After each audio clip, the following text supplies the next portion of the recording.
سر چونکہ آپ نے اپنے ایک ذاتی تجربے کی بات کی تو ماشاء اللہ سے آپ کو صوفی کہا جاتا ہے اور آپ صوفی ہیں بھی سر. تو اگر اپنے کچھ سر تصوف کے سفر کے بارے میں کچھ بتائیں کہ کن سلاسل میں آپ کا رہا اور کوئی کرامتوں کا ظہور آپ سے ہوتا ہے تو وہ بھی ہم جاننا چاہ رہے ہیں. نہیں وہ اچھا، میرے خیالات اور حتیٰ کہ ذوق میں بھی کچھ تبدیلی آئی ہے. تو پہلے یہ تھا کہ ہم تو وہ اپنی کلچر میں جتنا تصوف موجود تھا نا، وہ تو جیسے مزاج کا حصہ بن گیا. اس کے بعد مجھے پڑھنے لکھنے کا شوق تھا، تو مجھے شروع میں جو مطلب مربی ملے وہ صوفیانہ ذہن اور طبیعت کے تھے. جیسے میرے دادا کے ایک چھوٹے بھائی،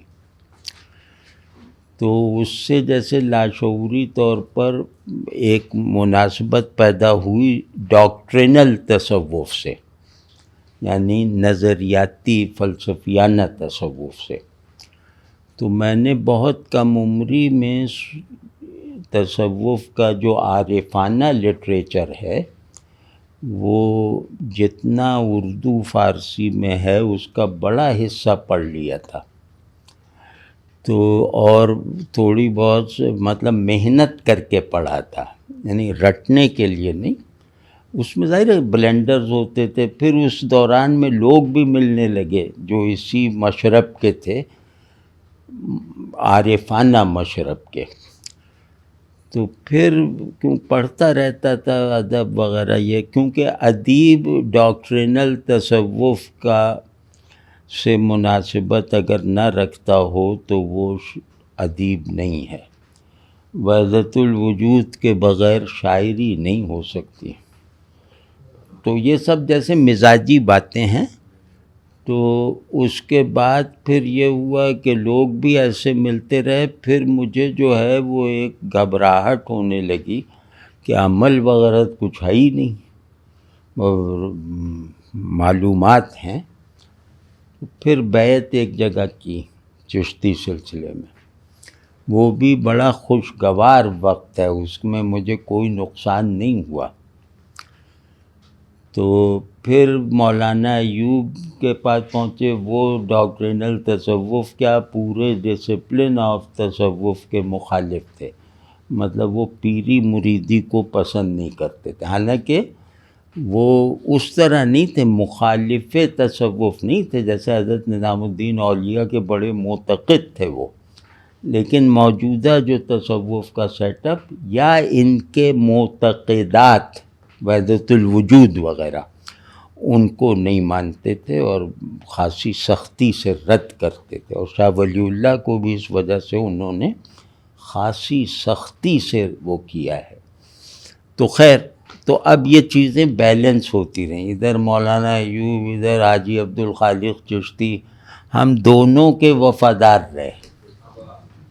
تو دونوں کو ٹکرانے نہیں دیا.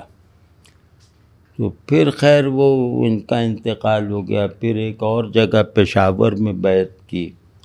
اس سے نماز کی عادت پڑ گئی، ورنہ تصوف میں نماز پڑھنا تو ایک حد کے بعد غیر ضروری ہے. بلکہ ایک قول مجھے 9ویں جماعت میں یاد ہوا تھا عربی کا کہ وَمَنْ أَرَادَ الْعِبَادَةَ بَعْدَ الْوُصُولِ فَقَدْ أَشْرَكَ بِاللَّهِ الْعَظِيمِ. یہ 9ویں جماعت میں تھا میں. ریکس سینما کے قریب ایک لائبریری تھی KMC کی، اس میں نے پڑھا تھا بیٹھ کے. اور یاد ہوگا کہ جس نے وصول واصل ہونے کے بعد عبادت کا ارادہ کیا، بندگی پر اصرار کیا، تو اس نے اللہ کے ساتھ شرک کیا. اب اس طرح کے اقوال کی ایک فضا بھی تھی، واہ واہ اور آہا، یہ سب بھی تھا، بس چلتا رہتا تھا، ایک نان سیریسنس تھی. لیکن جب پشاور میں نقشبندی سلسلے میں بیعت ہوا تو ایک سنجیدگی آ گئی. اور جیسے مجھے اس طرح محسوس ہوا کہ میں نو مسلم ہوں. تو لیکن پھر وہاں کچھ مسائل ہو گئے، وہاں سے بھی مطلب فاصلہ پیدا کرنے پر مجبور ہونا پڑا۔ تو مفتی ولی حسن صاحب ٹونکی تھے، یہیں تھے، یہ نیو ٹاؤن میں، تو ان سے ارادت کا جو تعلق پیدا کیا باقاعدہ سلسلے میں، تو پھر اس سے طبیعت سنبھل گئی، یعنی وہ والا جو ایک تماش بینی اور کیلنڈرا پن تھا وہ ختم ہو گیا، اور یہ ذوق ان سے پیدا ہوا، بطور شیخ تصوف کے یہ ذوق پیدا ہوا کہ شریعت کے ساتھ اگر مخالفت کا وہم بھی پیدا ہو تو فوراً طریقت کو چھوڑنا واجب ہے۔ یہ ذوق پیدا ہو گیا، ان کا مطلب بڑا احسان ہے۔ تصوف آیا تھا زہد کے لیے، دنیا کی محبت سے آزادی دلانے کے لیے، اسی میں یہی لوگ سب سے زیادہ مبتلا ہیں۔ وہ تصوف کی جسٹیفیکیشن یہ تھی صرف کہ رسول اللہ صلی اللہ علیہ وسلم کی جو ذوقیات ہیں ان کو زندہ رکھا جائے، کیونکہ ذوق رسول صلی اللہ علیہ وسلم ہی دینداری کا واحد سورس ہے۔